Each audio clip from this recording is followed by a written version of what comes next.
दोन रत्न आहे ते खूप सुंदर. नको नको मना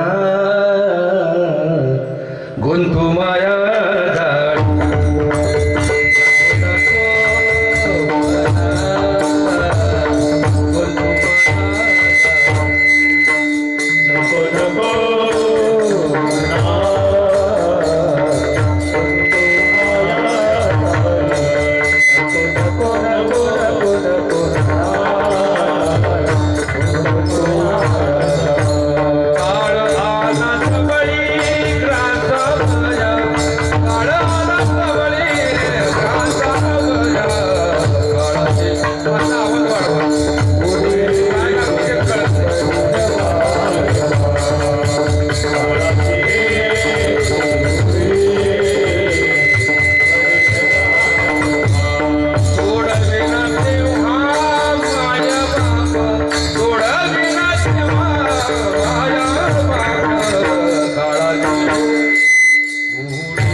संगीत विशारद पंढरीनाथ बुवा कदम त्यांना वाद्याची साथ करतील ताल सम्राट मंगेश महाराज जाधव तसेच हरिभक्तप्राय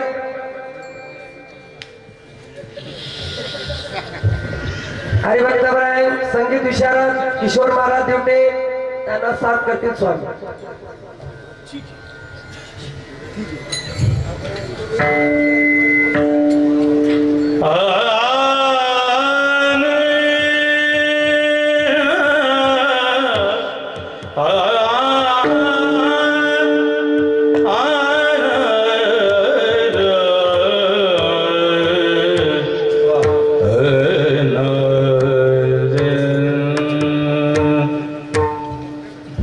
नको नको मना गुंतु माया जाळी नको नको मना गुंतु माया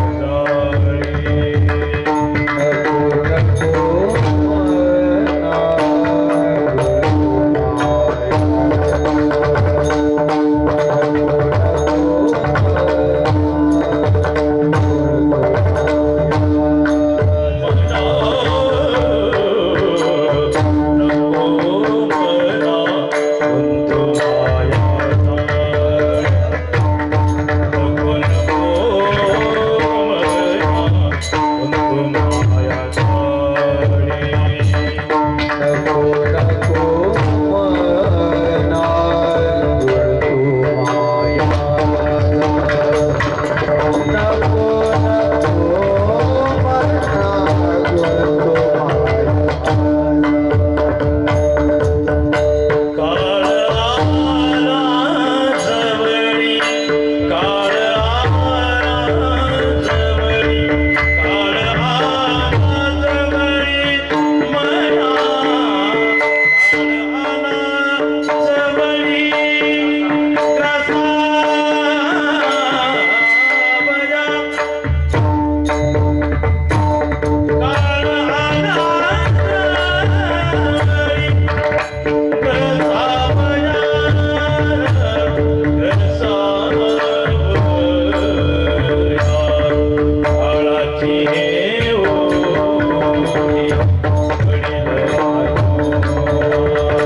सुख सोहळा स्वर्गी सुद्धा सर्वांचे वेळा व्यक्त करतो. खूप आनंद, खूप आनंद. असं वाटतं की इथून पुढं बोलूच नाही. इतकं सुंदर माहोल आमच्या किशोर महाराजांनी, पण पंढरनाथ महाराजांनी, स्वामींनी आणि मंगेश महाराजांनी, सर्वच गुणीजनांनी या ठिकाणी खूप सुंदर असं भक्तिमय वातावरण निर्माण केलं. त्या सर्वांची ऋण व्यक्त करतो आणि सेवेला सुरुवात करतो.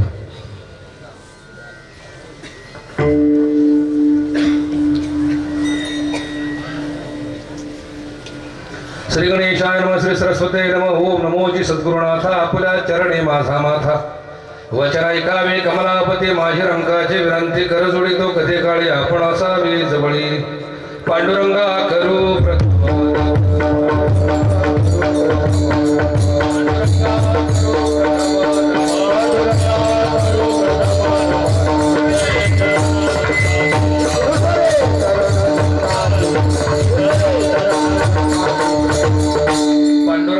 प्रथम नमन, दुसरे चरण संतांच्या, त्यांच्या कृपादाने कथेचा विस्तारू. बाबाजी सद्गुरु दास तुका जयांचे केल्या स्मरण.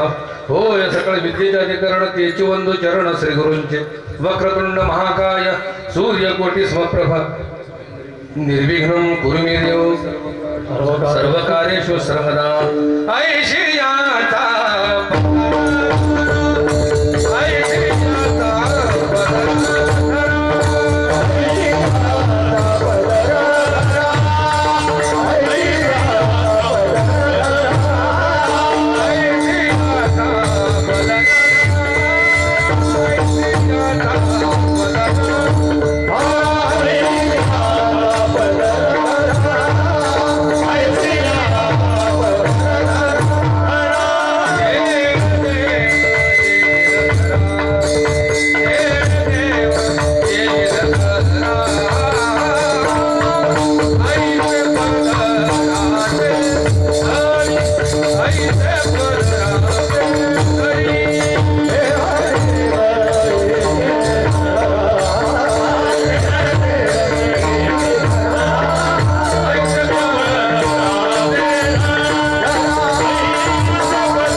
ऐशाचा पदर धरा जेणे देव येईल घरा ऐसे पदराचे धनी संत साधू ऋषी. उपस्थित जमलेल्या माझ्या माता पित्यानं नामधारकांनो हरिभक्तांनो वारकऱ्यांनो साधकांनो भगवंतावर निस्सीम प्रेम करणाऱ्या सर्व माझ्या आत्मस्वरूप भावंडांनो मैनागिरी महाराजांच्या या पवित्र समाधीस्थळी हा कीर्तन महोत्सव सप्ताह खूप आनंदानं उत्साहाने या ठिकाणी साजरा होत आहे. आणि आजची जागराची कीर्तन सेवा भगवंताकडे काही ना काहीतरी मागावं या उद्देशाने आजचा दिवस हा राखून ठेवलेला असतो. कीर्तन फक्त मनाचा कान देऊन ऐका, कारण आजचा विषय गंभीर आहे.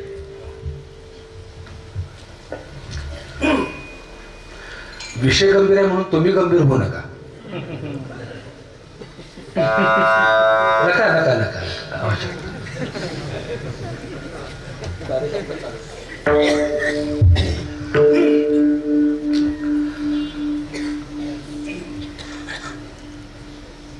देवाला काय मागायचं? काय मागायचं देवाला? देवाकडे मागण्यासाठीच आम्ही ही भक्ती करत असतो. पण मी नेहमी सांगताना उलट सांगत असतो, जो देवाला मागतो ना, लक्षात आलं का, हा तो अभक्त आहे.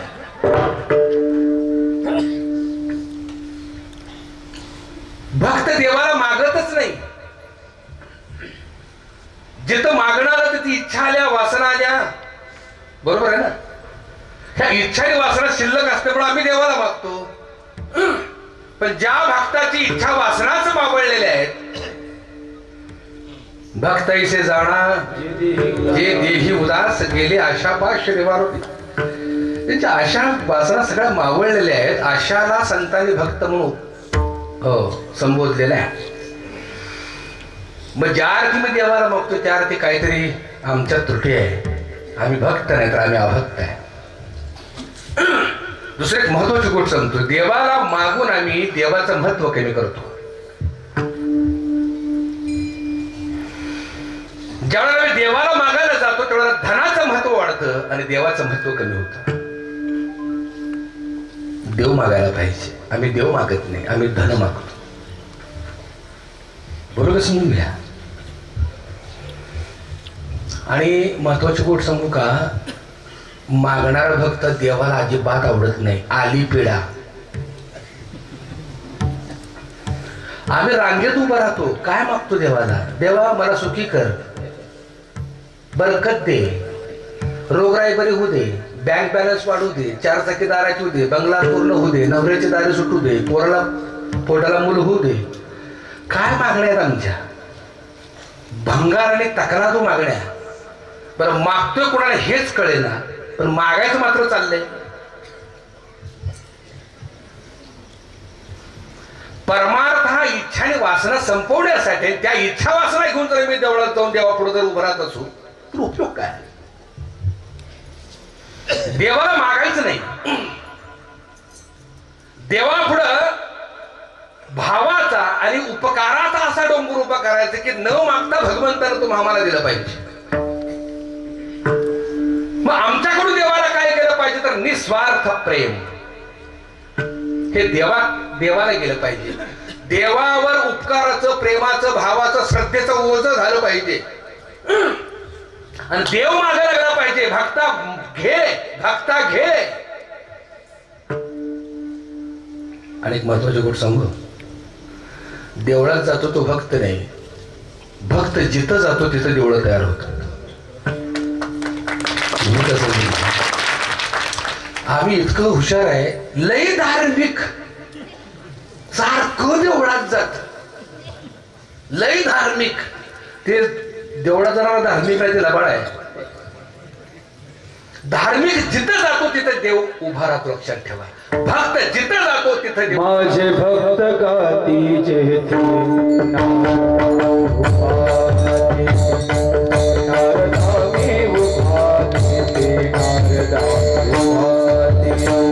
माझे भक्त गाती मग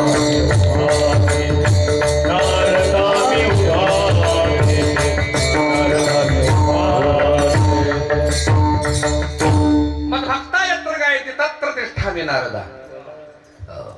जिथं माझं भक्त भजन करतो तिथं मी उभा आहे. अर्थ कळला का? मागणारा भक्तानी निस्वार्थ प्रेम करणारा न मागणारा भक्त यातला थोडक्यात फरक सांगतो. म्हणजे जागराच्या कीर्तनाचा विषय पूर्ण होईल आणि मग मी अभंगाकडे येतो.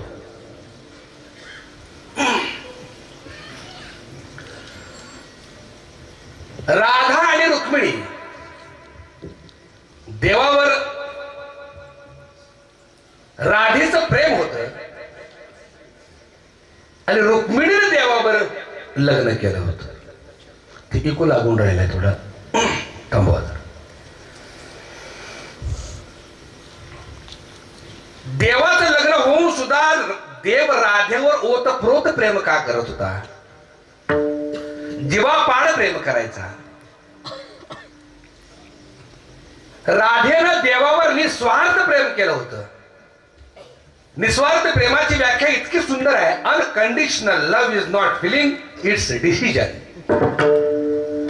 अनकंडिशनल बघा, जिथं अटी नाहीत, जिथं मागणी नाही, लक्षात आलं का? जिथं स्वार्थ नाही, असं प्रेम एखाद्यावर जडतं ना, ते प्रेम भावनिक नसतं, तो निर्णय असतो.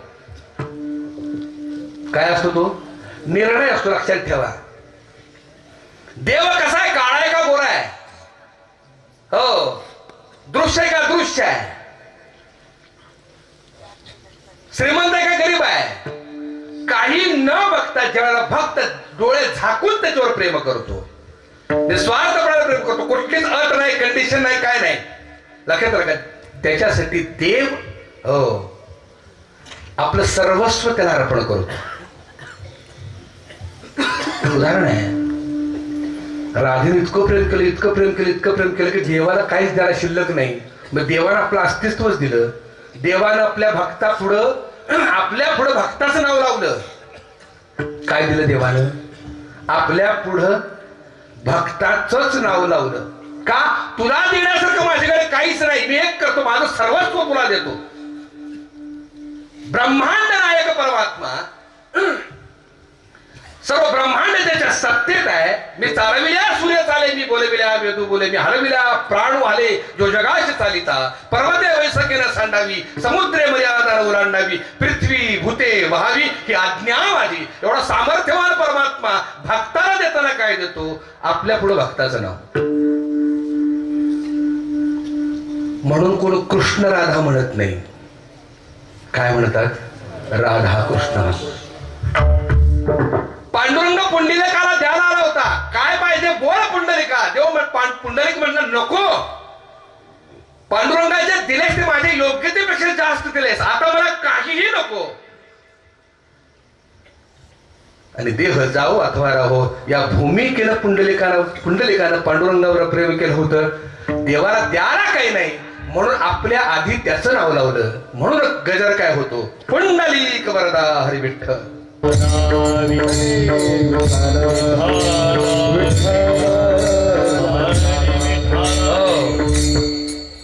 म्हणून देवाकडे मागायचंच नाही, देवावर प्रेमाचं ओझं करायचं.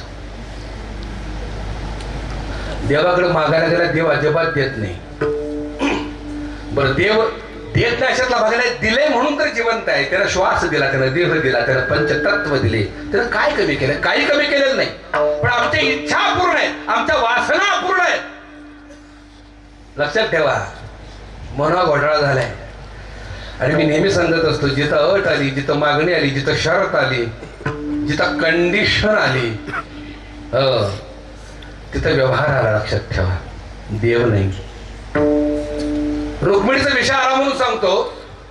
देवाचं रुक्मिणी बरोबर लग्न होऊन सुद्धा देवाचं राधेवर प्रेम का? आता आणखी एक महत्वाची गोष्ट सांगतो. राधा ही एक अवस्था आहे, कृष्ण ही एक अवस्था आहे, आणि रुक्मिणी ही सुद्धा एक अवस्था आहे.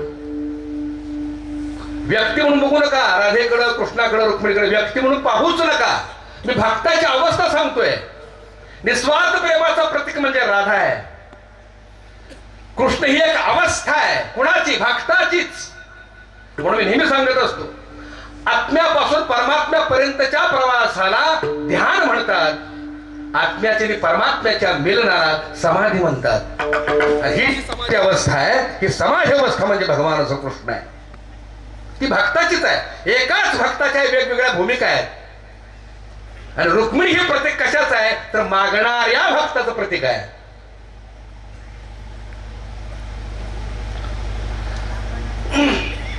लग्न म्हणले की अटी आल्या. मुलगा बघायला गेल्यानंतर चौकशी असते, अट, शर्त, कंडिशन. मुलगा किती शिकलाय, पगार किती आहे, सरकारी नोकरी आहे का, पुण्या मुंबईत फ्लॅट आहे का, बँक बॅलन्स आहे का, 4 चाकी आहे का, त्या मुलाचे आईबाप मेलेत का जिवंत आहेत. मला माहित नाही, पण मी अटी सांगतो. त्या अटी आहेत. लग्न म्हणलं की अटी आल्या. आणि अटी आल्या म्हणला की ताटातूट आली. 11ची नोकरी करणारा नवरा सकाळी 7 घराला बाहेर पडतो का? कुठे किरकिर ऐकता हिची? आणलं का? कुठे गेला होता? कुणाचा मोबाईल होता? कुठं थांबला होता? का उशीर झाला? हे आणलं का? ते आणलं का? तो वैतागत. तसं देवा पुढं रांगेत उभं राहतो आणि देवाकडे ही साकडं घालतो, मागण्या मागतो ना, देव वैतागतो. तुला काही पिढा आली. म्हणून मी सांगतोय, देवाचं राधेवर जास्त प्रेम होतं. का प्रेम होतं? तिने स्वार्थ प्रेम करत होती, भक्ती करत होती. इच्छा नाही, वासना नाही, अट नाही, शर्त नाही. रुक्मिणी मात्र अटी घालायची, शर्त घालायची. त्यामुळे देव वैतागायचा. ही भक्ताची अवस्था सांगतोय मी. तुम्ही म्हणाल महाराज, तुम्ही म्हणताय बरोबर आहे. लय बायको का जाग. मला बी वाटतंय कुठली तरी राधा असावी. लय हुशारातले विरकेत आपल्यातले बी. लय विरकी. मी अवस्था सांगतोय, लगेच व्यक्तित्वाकडे जाऊ नका. आम्हाला वाटतं राधा असावी. जरूर राधा शोधा. हो, पण आपल्या रुक्मिणीवर कुठला कृष्ण शोधू नये म्हणजे बरं. बरोबर आहे का चुकीचं आहे? राधेची परमिशन घ्या, वाद नाही. पण आपल्या रुक्मिणीला बी कोणाची तरी राधा होण्याची परमिशन द्या. ते जमते का? नाही. व्यवहारात ही गोष्ट आणून चालत नाही. भगवान श्रीकृष्णाने करंगळीवर गोवर्धन उचलला होता. कशावर? करंगळीवर. आपल्याला 2 किलोचा ढिवकुळा उरत नाही. लक्षात आलं का? ती कृष्ण लिलाय, ती कृष्ण लिले पुरतं मर्यादेत राहू दे. ते आपल्या पुढे जाणू नका बेटा.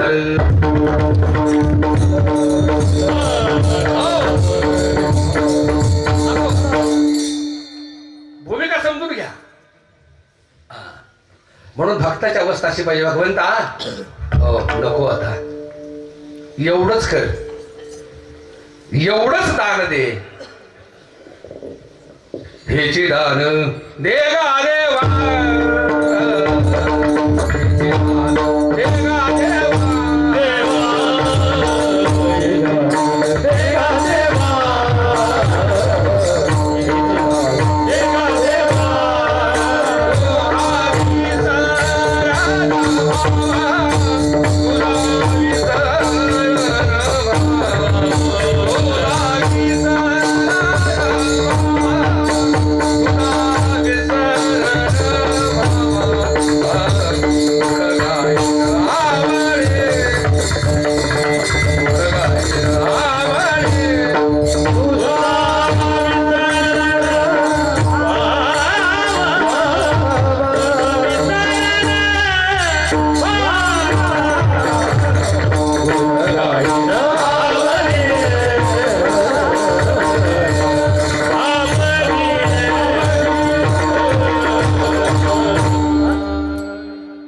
देवाला मागायचं का नाही? न मागता जर देव सर्वस्व देत असेल तर देवाला मागायचं का नाही? बोला. आम्ही देवाला मागतो, पण काय मागतो माहितीये का? दुसऱ्याचं जळू दे आणि मला मिळू दे, हे आमचं मागणं आहे बघा. प्रसन्न होईल कोण? प्राप्त होईल देव. बघा, भूत दया ठेवा मग काय म्हणे, प्रथम साधन हेच असे, असो हे साधन ज्याच्या चित्ते वसे, माया जाळणं असे तुका म्हणे. आम्ही आमच्या पुरतं ज्यावेळेला मागतो ना, त्यावेळेला देव बी आपल्या योग्यतेप्रमाणेच देतो. आमची मागणी अशी आहे, देवाच्या दरबारात जातो आणि देवाला आम्ही काचाचं तुकडं मागतो. काय मागतो आम्ही? वासना, विषय, प्रापंचिक सुख, हेच मागतो ना. प्रापंचिक सुख आणि विषय म्हणजे काय? तर काचेचे तुकडे आहेत. देवाकडे काचेचे तुकडे मागतो, देव तथास्तु म्हणतो. देव कधी त्याला कमीच पडलेलं नाही, देव देतोय. आम्ही काचेचे तुकडे घेऊन येतोय विषयाच्या माध्यमातून, आणि आमच्या हात रक्त बंबाळ होत आहेत. आमच्या ते लक्षात येईना. भुकेलेल्या कुत्र्याला वाळकं हाड मिळावं आणि त्यानं ते हाड चघळावं. चघळत असताना तेच हाड त्याच्या हिरड्यांना, टाळ्याला लागावं, त्याच्याच तोंडात रक्त यावं. त्या कुत्र्याला वाटावं की हाडातच रक्त येते. ते चघळत तोंड रक्त बंबाळ होतं. तसं आमचं झालंय. आम्ही भगवंताकडे मागतो, विषयाचा सुख मागतो. लक्षात आलं का? आणि आम्ही दुःख भोगतोय. भूमिका समजून घ्या. आणि म्हणून भगवंताला कधीच मागायचं नाही. हेच दान दे का तेव्हा एवढंच मागा, तुझा विसर न व्हावा. दररोज दुकानात जायचं आणि 5 रुपयाची साखर आणायची, चहा करून प्यायचा. दररोज दुकानात जायचं, 5 रुपयाची साखर आणायची, चहा करून प्यायचा. कशाला दररोज दुकानात जातोय? एकदाच साखर कारखान्याचा मालक हो. माझं बोलणं कळतंय का? एकदाच साखर कारखान्याचा मालक होतो. सुखाचा आगर आहे ना, जो सुखाचा आगर आहे तोच आपलासा करून घ्यायचा. आपुला तो एक देव करुणी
अभंगाकडे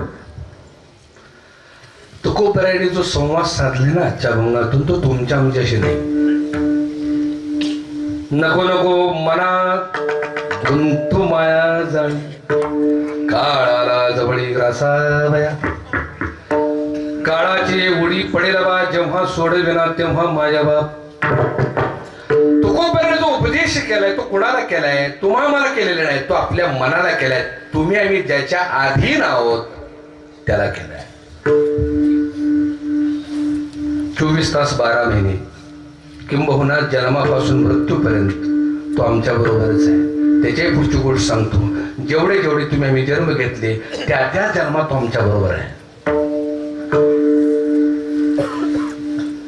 जन्माला येताना तुम्ही आम्ही काय काय घेऊन आलो? पाप पुण्य करून जन्मा येतो प्राणी. मनाचा कार करून ऐका. आज मन हाच विषय आहे आणि तोच विषय मनाचा कार करून ऐका. जन्माला येताना पाप पुण्य घेऊन येतो, म्हणून हा जन्म मिळाला. आणि काय घेऊन येतो? जन्म घेणे लागे वासनेच्या संगे. म्हणजे जन्माला येताना वासनाही घेऊन येतो. नुसती वासना घेऊन येत नाही, तर त्या वासनेची 6 पोरं बी घेऊन येतो. कोण आहे ती 6 पोरं? काम, क्रोध, मोह, मत्सर, अहंकार आणि दंभ ही 6 पोरं आहेत तिची. माऊल्यांनो, 5व्या दिवशी मुलाला घेऊन पुजायला जाता का कुठंतरी? कुठं जाता पुजायला? ऐकायला येते का? माग सटवीला पुसता ना, आमच्या तिकडे सटवीला पुसतात. तुम्ही कोणाला पुसता? सटवीलाच. आता ते सटवी म्हणतात, पण खरा शब्द असा आहे सटवाई. सटवाई. आता सटव आई म्हणजे षड विकारांची आई. सटव म्हणजे षड आणि आई म्हणजे आई. सटवाई म्हणजे षड विकारांची आई. त्या मुलाला घेऊन जातो नाही का, आता वासनेजवळ ठेवतो आणि म्हणतो, बाई ग, हे कार्ट तुझ्यामुळे जन्माला आले, जन्म घेणे लागे. फक्त एक काम कर म्हणले, तुझ्या 6 पोरापासून याचं संरक्षण कर. म्हणून आम्ही पूजन करत असतो. म्हणजे 6 मुलंही घेऊन येतो तिची. काम, क्रोध, मोह, मत्सर, अहंकार, दंभ. आणि कोण घेऊन येतो? संचित, प्रारब्ध आणि क्रियामान हेही घेऊन येतो. आणि काय घेऊन येतो? त्रिविध ताप, आधी दैविक, आधी भौतिक आणि आध्यात्मिक. आणि काय घेऊन येतो? अनंत जन्मावर, अनंत जन्मामध्ये आत्म्यावर झालेले संस्कार घेऊन येतो. एका जन्मातला एका दिवसात संस्कार बघायचे का? सकाळी उठलं, बायकोनं टाकून बोललं की झाले संस्कार. वरखडे उठले, शेजाऱ्याने शिवीगाळी केली, वरखडे उठले. मित्रांना फसवलं, वरखडे उठले नाही का. कोणी लबाडी केली, कोणी अभद्र बोललं, वरखडे उठले. एका दिवसातले एवढे संस्कार आहेत. ह्या जन्मात किती संस्कार होतात या आत्म्यावरती. आणि अनंत जन्मामध्ये, अनंत जन्म म्हणजे किती? आकडा काय? 83,99,999 योन्या. बरं, एका योनीमध्ये 1 कोटी वेळा जन्माला आलोय. गणित करा. आणि एवढा अनंत जन्माचे संस्कार येताना आम्ही घेऊन येत असतो. पण या सगळ्यांना आतापर्यंत जे सांगितले, या सगळ्यांना पाय नाहीत, पायच नाहीत. म्हणजे सगळ्यांची मोठ बांधून ह्या सगळ्यांचं गाठोडं घेऊन येणार जो कोणा नाही, त्याचं नाव आहे मन. अनंत जन्म तुमच्या आमच्या बरोबर आहे. सगळं चाललंय जे भोगतोय ते मनामुळं.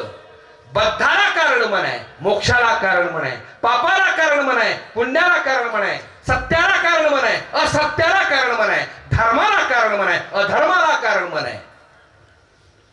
सगळ्या गोष्टी मनाच्या माध्यमानं चाललेल्या आहेत. सकाळी उठल्यापासून रात्री झोपेपर्यंत, झोपल्यानंतर स्वप्नावस्थेत, सकाळी उठल्यानंतर पुन्हा झोपेपर्यंत हे चालूच आहे. कुणाच्या अधीन? मनाच्या अधीन. आता सुद्धा मनाचा संवाद चालला असेल, कुठणार महाराज धरून आणलाय, संवाद चालू आहे मनाचा. काय हो, कसला आहे ते मन? गारुड केले त्यानं तुमच्या आमच्यावर. त्या मनानं तुम्ही आम्ही मनाला आवरायला निघालोय. आमच्यासारखी महाभाग मंडळी सांगतात, मनाला आवरा, मनाला आवरा. काय मनाला आवरा? मनाला आवरा काय? मनाला आवरता येतं? मनाला आवरा म्हणजे मनावर युद्ध करा असंच ना. कुणावर युद्ध करणार आहे? आत्म्याच्या प्रतिकूल अवस्थेला मन म्हटलेलं आहे. आमच्या सावलीवर आम्हाला लढायला सांगतायत. आमची सावली आहे मन, म्हणजे आमच्या आत्म्याची सावली आहे. त्या सावलीवर आम्हाला युद्ध करायला सांगितले. लढू लढू शेवटी काय होईल? आमच्याच हातापायाला लागेल. माझं बोलणं कळते का? अहो म्हणले मन एकाग्र केल्याशिवाय म्हणजे ते असा ते साध्य होणार नाही. कोणाला एकाग्र करायचं आहे? अरे तुला एकाग्र व्हायचं आहे, तेवढं त्या मनाचं मनपण संपेल. तू एकाग्र होत नाहीस म्हणून मन प्रभावित झालंय. भूमिका समजून घ्या, शब्द टिपून घ्या. एकाग्र आपल्याला व्हायला पाहिजे, तेवढ्याला मनाचं मनपण मावळत. तेवढं आम्ही चंचल होतो, त्याच प्रतिबिंब बरोबर मनाच्या माध्यमाने पुढे उभं राहतं. कोणाशी लढतोय आम्ही? आणि म्हणून मनापासून सावध. मन हे फसवा आहे. त्याच्या पुढची गोष्ट सांगू. जे प्राप्त आहे ना तिथं मन कधी थांबत नाही. डॉक्टर साहेब, जे प्राप्त आहे तिथं मन कधी थांबत नाही. जे प्राप्तच नाही त्याच्याच मागं लागतं, हे विशेष आहे.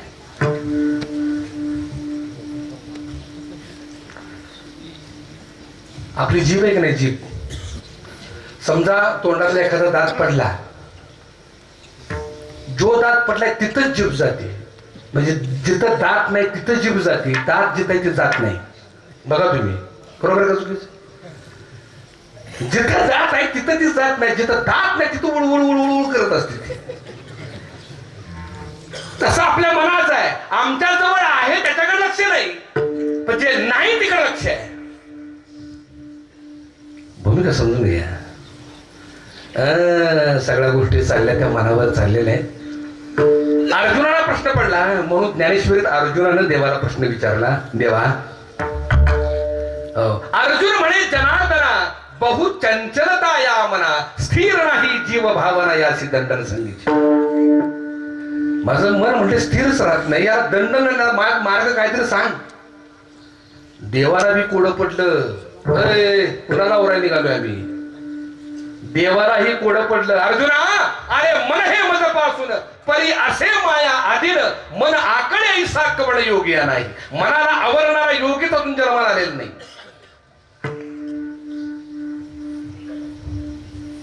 मग मनाला आवरणारा योगी जर जन्माला आला नाही, तुम्ही आम्ही कुठल्या झाडाचं पान?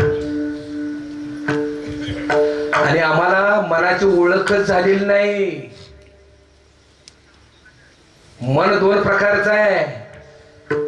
एक कॉन्शियस माइंड आणि दुसरे जे आहे ते सबकॉन्शियस माइंड. तुम्ही आम्ही जे व्यवहार करतोय ना दररोजचे, ते कॉन्शियस माइंड जागृत मनाबरोबर व्यवहार करतोय. चालणं बोलणं फिरणं सगळं ज्या मनावर चाललंय ते कॉन्शियस माइंडनं चाललंय, जागृत मनाबरोबर चाललंय, बाहेरच्या मनावर चाललेलं आहे.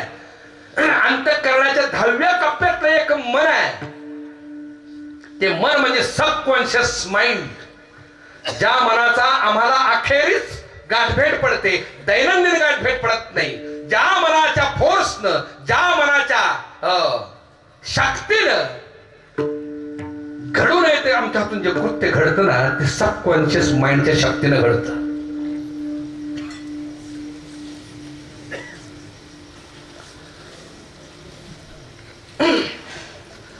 दारुडी दररोज दारू सोडतात बघा.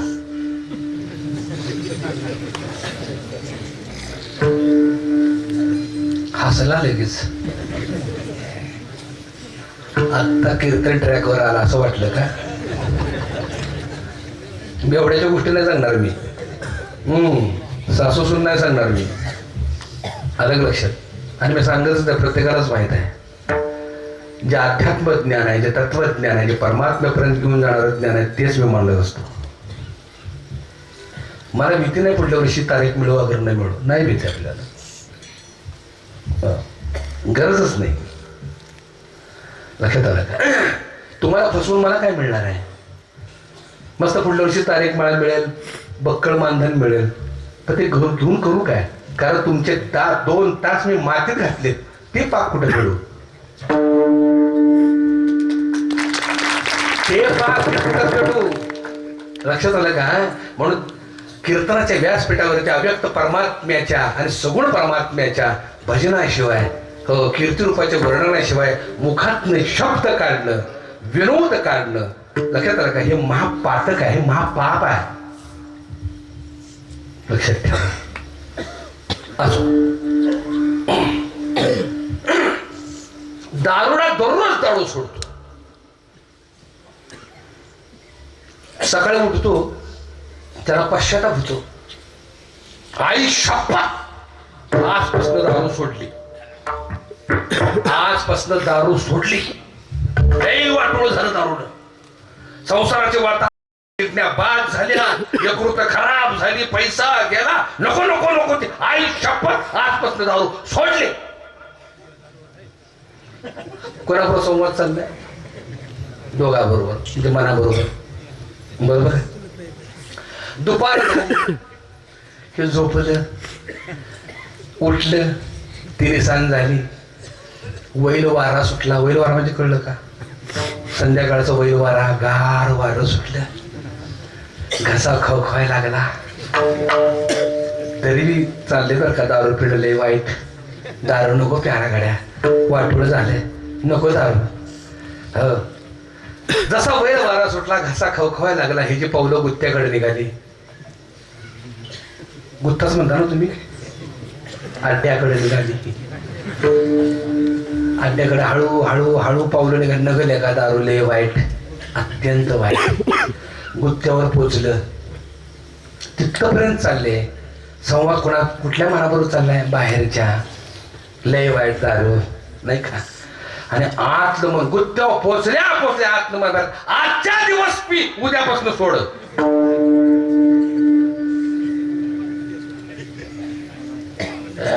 ताकद लावून ते मनातलं सांगतं, आजच्या दिवस पी, उद्यापासून सोड. बरोबर पेगवर पेग हाणतच बघा, आणि डोलतच घरी येत. अर्थ कळला का? दिवसभर ज्या मनाबरोबर संवाद केलाय ते बाहेरचं मन आहे, आणि जे प्याला लावणारं मन आहे ते आतलं मन आहे.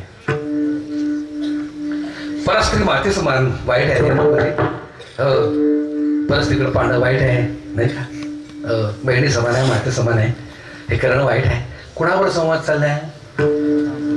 बाहेरच्या मनाबरोबर. आणि एक दिवस तिच्या हातनं बलात्कारच होतो. कोण करून घेतं ते? Subconscious mind. प्रचंड ताकदीचा इथे, शक्तिशाली आहे. तंबाखू खाणं वाईट. दररोज सकाळी तंबाखूची पुडी टाकतात बघा, चुन्याची पुडी, तंबाखूची पुडी. ती कॅन्सर झालेल्या ऍड बघितली, मी बी खात होतो खरं सांग. मी बी 100 वेळा पुढे टाकल्यात. एकदा फटका बसला तेव्हापासून रामराम केलाय त्याला. आपला अवगुण सांगायला काय हरकत आहे? दररोज बघा ती तंबाखू सोडतं, दररोज सकाळी सोडतं. 2-3 दिवस कसं तरी कड काढत. चौथ्या दिवशी आतलं मन बाहेर येतं. आल्या काय खा, उद्या बी मारायचं ना आज बी मारायचं, खाऊन बी असं का फरक? खा, खातच ते. एक छोटस उदाहरण आहे. आलिशान बंगला आहे, आणि बंगल्यातल्या मालकानं काय केलं, बाहेर एक शिपाई ठेवला बंगल्याच्या राखण्यासाठी. त्याला सांगून ठेवलं, बाबा रे, कोणी जरी आला त्याला मारायचं नाही. 2 गोष्टी समजून सांगायच्या, मारणं पाप आहे. 2 गोष्टी समजून सांगायच्या, त्याला परत पाठवायचं. कुणाला सांगितलं? ही बाहेरच्या शिपायाला. प्रत्यक्ष जेव्हा कुणीतरी येतं तेव्हा बाहेरच्या शिपाई सोडा, आतलाच मालक की तो बंदूक धाड धाड धाड धाड गोळ्या घालतो. आतला मालक कोण आहे? बोला, आतला मालक कोण आहे? 10व्या कप्प्यातलं मन, सबकॉन्शियस माइंड. आणि बाहेर जो शिपाई आहे ना, तो बाहेरचा मन आहे, कॉन्शियस माइंड. दैनंदिन जीवनामध्ये तुमचा आमचा व्यवहार त्याच्याबरोबर होत असतो. कर्मही घडताना मनाकडून घडतं. मन अज्ञान येतं, मन प्रभावशाली होतं. मन प्रभावशाली कधी होतं माहितीये का? जेव्हा आत्मा कमजोर होतो, विषयांचा प्रभाव अधिक होतो, त्यावेळी विषय त्या मनावर गारुड करतात, आणि त्या माध्यमानं मन या देहाकडून कर्म करून घेतं. बोलणं कळतंय का? लय सिरियस झालाय. होणारच, कारण चोरापुढं चोराचा अवगुण काढला की चोराला राग येतो. तसं मनापुढं मनाचा अवगुण काढला की मनाला राग येतोच. ह्याला काय पुढल्या वर्षी बोलवू नका. अर्थ कळला का? मनाकडनं कर्म कसं घडतं बघा. कसं घडतं कर्म? दृष्टांत देतो एक, आध्यात्मिक दृष्टांत आहे. प्रत्यक्ष युद्ध भूमीवर कर्म करणारे सैनिक वेगळे आहेत. युद्धभूमी आहे एक, देशाची बाउंड्री आहे, त्या बाउंड्रीवरती युद्धभूमी आहे. आणि प्रत्यक्ष युद्ध भूमीवर कर्म करणारे सैनिक वेगळी, युद्ध करणारे सैनिक वेगळी, त्यांना संदेश पुरवणारे सैनिक वेगळी. या दोन्ही सैनिकांवरती नियंत्रण ठेवणारे एक जण आहे, त्याचं नाव आहे सेनापती. त्या सेनापतीच्या शेजारी एक केबिन आहे, तिथे एक राहणारी जी राणी आहे, सम्राज्ञी आहे, हा, आणि त्याच्या पाठीमागे एक जण राहतो, त्याचं नाव आहे राजा. ऐका, कोण कोण सहभागी आहे युद्धामध्ये? युद्धामध्ये कोण कोण सहभागी आहे बघा. युद्ध करणारे सैनिक, त्यांना संदेश पुरवणारे सैनिक, या दोन्ही सैनिकांवरती नियंत्रण ठेवणारा सेनापती. लक्षात आलं का? त्या सेनापतीला साथ देणारे सम्राट राणी, आणि त्या देशाचा एक जण, त्याचं नाव आहे राजा. आता ही युद्धभूमीवर कर्म करणारे सैनिक कोण आहेत? तर कर्मेंद्रिय. कोण आहेत ती? कर्मेंद्रिय. कर्मेंद्रिय कळली का? ज्यांच्या इंद्रियांच्या माध्यमातून कर्म घडतं त्याला कर्मेंद्रिय म्हणतात. हात पाय नाही का, तोंड, गुदा आणि शिष्ण हे कर्मेंद्रिय. प्रत्यक्ष युद्ध भूमीवर युद्ध करणारे हे कर्मेंद्रिय आहेत, आणि त्यांना संदेश पुरवणारे हे ज्ञानेंद्रिय आहेत. कोणकोणते ज्ञानेंद्रिय आहेत? डोळे, कान, नाक, जीभ आणि त्वचा हे ज्ञानेंद्रिय आहेत. त्यांना संदेश पुरवतात कर्मेंद्रियांना. आणि या दोन्ही इंद्रियांवरती, म्हणजे या 10 इंद्रियांवरती नियंत्रण ठेवणारा एक जण आहे, ते 11वं इंद्रिय आहे, त्याचं नाव आहे मन. ते बी इंद्रियच आहे. मन हे एक इंद्रियच आहे. 11वं इंद्रिय ते आहे मन. मन या सगळ्या 10 इंद्रियांवरती नियंत्रण ठेवत असतं, आणि तिला साथ देते ती राणी, तिचं नाव आहे बुद्धी. आणि साक्षीत्वाने या सगळ्यांच्यावर नजर ठेवणारा एक जण जो राजा आहे, त्याचं नाव आहे आत्मा. बघा, दैनंदिन जीवनामध्ये ही सगळी सहभागी आहेत कर्म करायला. एक छोटस उदाहरण देतो, कर्म कसं घडतं. समोरून सुंदर देखणी नवजवान स्त्री आली. समोरून सुंदर देखणी नवजवान स्त्री आली. पाहिलं कोणी? मोठ्यानं बोलायचं, उत्तर द्यायचं मला. पाहिलं कोणी? डोळ्याने. डोळे कोण आहेत? ज्ञानेंद्रिय. डोळ्यांनी पाहिलं, समोरून सुंदर नवजवान देखणी स्त्री येत आहे. बुद्धीने लगेच निर्णय दिला, कारण त्याला निर्णयासाठीच बसवले. बुद्धी निर्णय दिला, क्या बात है, क्या बात है. बुद्धीने निर्णय दिल्या सेनापतीला गपच बसवे ना. कोण आहे सेनापती? सेनापती कोण आहे? मन. त्याला गपच बसवे ना. लगेच कर्मेंद्रियाला ऑर्डर दिली, जमते का बघा. ऑर्डर दिली, जमते का बघा. आता बिचारी ते आज्ञाधारक, नोकरी टिकवायची आहे, मालकानं आदेश दिलाय. ह्या इंद्रियाने ऐकलं आणि जाता जाता कोपरा मारला. जाता जाता कोपरा मारला. जसा कोपरा मारला, सगळे सहभागी आहेत बरं यात. जसा कोपरा मारला तसं पुण्य झालं का पाप झालं? पाप झालं. मोठ्याने बोला. पाप झालं. बरोबर आहे. जसं पाप झालं तसं दंड कोणाला मिळतो? देहाला का मनाला? मोठ्याने बोला. पाप तयार झालं, ते संचितात जाऊन पडलं आणि त्याचा भोग तयार झाला. जाता जाता कोपरा मारला, जमतं का म्हणून बघायला गेला. कोपरा मारला. कोपरा मारल्यावर पाप तयार झालं. पायातला उंच टाचाचा सँडल निघाला आणि फाडकन घाला.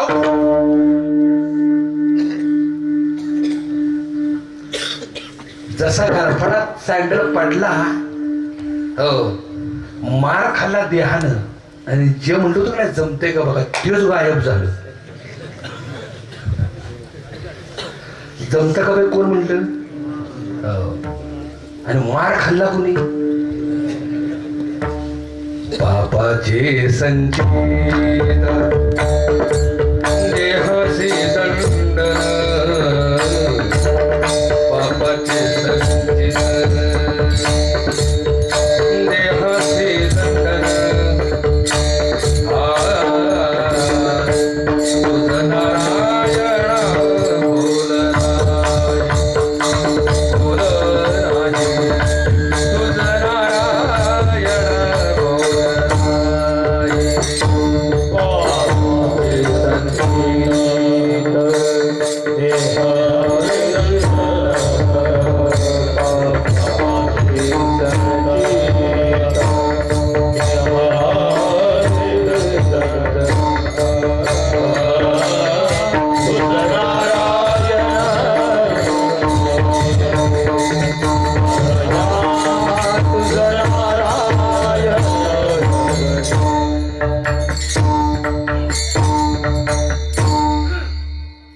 पापा